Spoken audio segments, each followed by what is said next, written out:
Hey guys, welcome back to MJ Homestead. I'm Mike.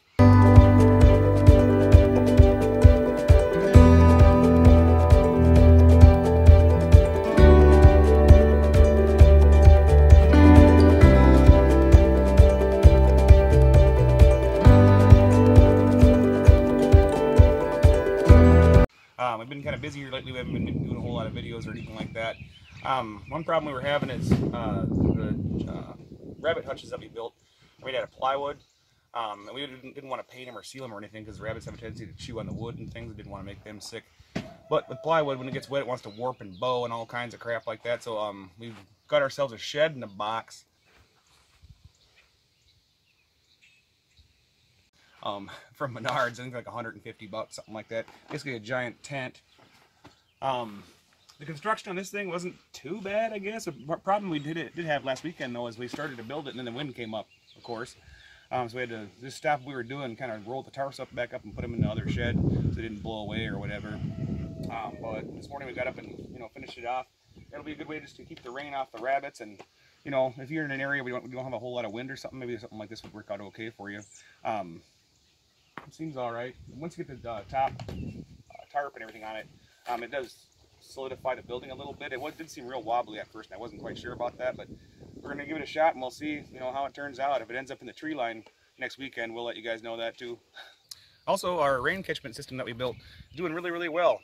We just had a couple of thunderstorms is all we had. We haven't had any regular, like rain, where it rains all day, nothing like that. We just had some thunderstorms come through. After a couple of those, it filled up both of our containers. They're 1,000-liter containers if you guys are across the pond, but here in the States, whatever, it'd be about 265 gallons a piece. And we were kind of questioning whether or not we wanted to put a third container on this building. I mean, if we would have had, let's say, a sustained rain for a couple of days and these things were half full or something, we had no idea. So if that were to be the case, we wouldn't bother wasting a container on it, but we might actually put a third container up here if after just a couple of thunderstorms, we could fill both of these and we could fill a third one off this building too. If any more containers, we'd probably put it on a different building, but this has been working out great. So this will be our gardening water and things. Happy Father's Day too, I forgot to mention that. If you guys are a dad, happy Father's Day. If you're not, call your dad. Also, did you guys ever have a problem and then you think you solved the problem and it turns out you didn't? That's what happened with us or whatever. We had a problem with our pigs turning over their water dishes all the time and wanting to make mud and slop around and whatever else. So we took a bigger tank, this big black tank here or whatever. I think we saw it on Lumna Acres. He had made pig water out of like a 50-gallon drum.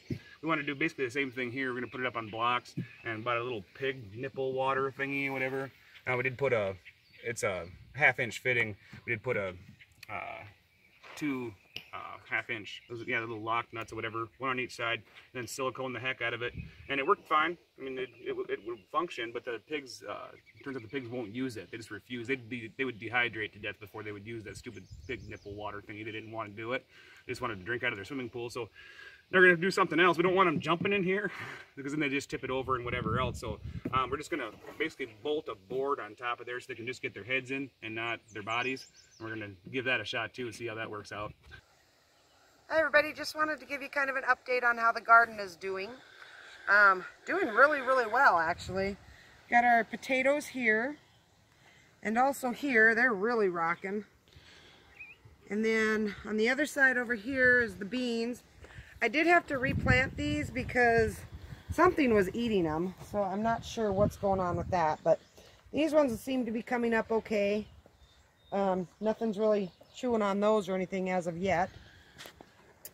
Now we move this way, I do have some spinach planted here that's coming up. And we've got some of these mushrooms coming up too. I don't know what to deal with that. Got spinach in this row. Something's eating this one. And then in this row I've got cauliflower. And I'm not sure what cauliflower looks like, so I don't know if it's coming up or not. I think it's this right here, but I don't know. Might be that too. Not sure. And then we got our corn, which is doing really well. It's getting big. And if we move down this way, I've got my cucumbers on both sides of the trellis. They're doing really well.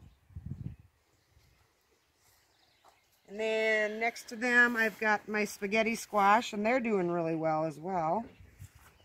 Down here is my fun project. I've got loofah sponges, or loofah gourds. Those are doing really well. That's coming up right here, here, and here. So those are doing good. And then if we come along the other side over here,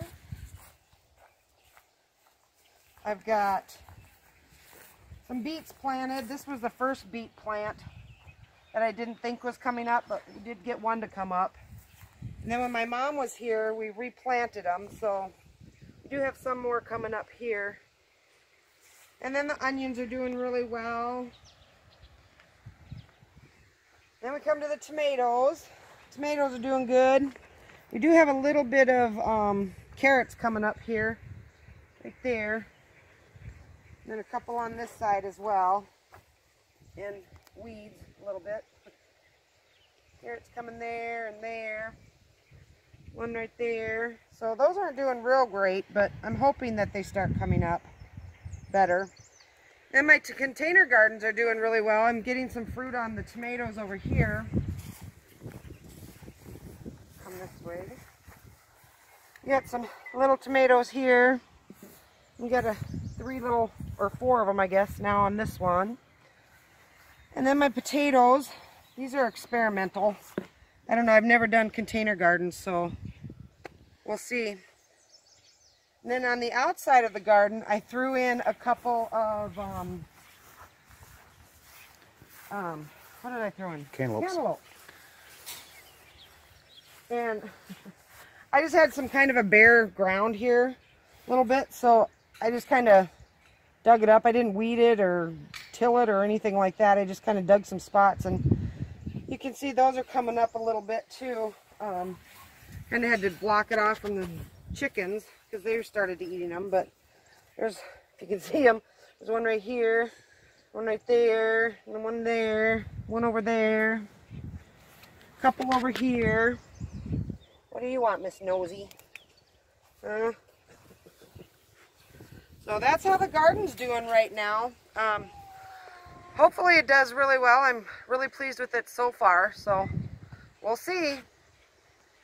Mary had to go back home last week or whatever because her mom actually had a heart attack. She was on one of our last videos. This is my mom, Laverne. I put up the gutters this morning. I trimmed. Now I got to do the garden. And she got hurt. And I'm getting hazardous pay. We're sending a chicken home with her. Whoa. But she's doing okay now. I mean, she got through it. They put some stints in or whatever else. But that's the reason why Mary was in Rapid City. And Mary's sister, she was watching some YouTube videos and she found out a way to make tiny hay bales out of your scrap grass. You know, normally when you mow your grass, 'cause it's pretty tall, you'll have extra grass laying around if you don't bag it or whatever. And just let that dry, rake it up, and she made it have an old shovel handle and some plywood and whatever else. She's able to press herself little tiny hay bales. She gave us a few of them. We're thinking about almost like making one for ourselves. We can like put up hay for the rabbits for winter time or whatever. It's just grass clippings is all that is. But they're kind of cute. They're kind of neat.